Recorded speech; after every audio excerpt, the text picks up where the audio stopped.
Well, the supraspinatus is easy. My supraspinatus is an abductor. So what am I going to do to reciprocally inhibit? Adduct a little bit. I'm just going to squeeze the elbows into the rib cage.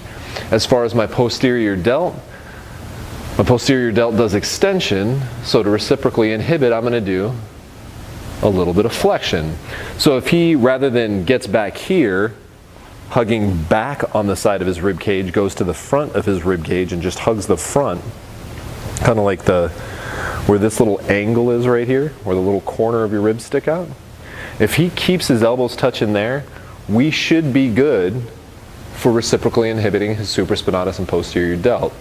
And I think what Brian's about to find out is, as soon as he goes back to try to externally rotate, this isn't going to feel as easy as it did the first time he did it. So go ahead and give that a shot.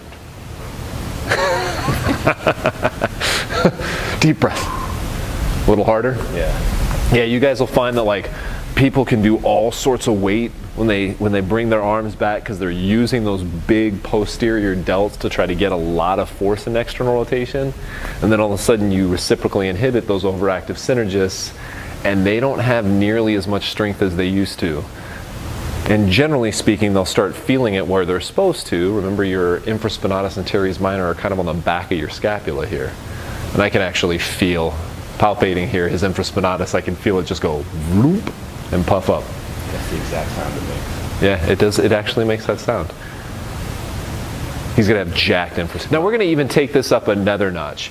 Because this dysfunction of the shoulder and the upper body is often very related to cervical dysfunction as well. Right? We have a couple muscles of the scapula, being our upper trap and our levator scapulae, that connect our cervical spine and our upper body dysfunction real quick. I'm going to go ahead and place Brian up against this wall here. And now, on top of all of the stuff that we just did, right? His shoulders being a little bit in deflection, keeping his scapula down and back. Good. He's hugging his rib cage. I can now have him head back, chin tuck, putting his external occipital protuberance back against this pad, helping to stimulate his deep cervical flexors while I have him do this. Oh man, we're getting good bang for our buck on this exercise now. We've reciprocally inhibited our overactive synergists, we're activating our external rotators, which we wanted to, and we're even getting a little bit of deep cervical flexor activation, keeping his head back against that wall.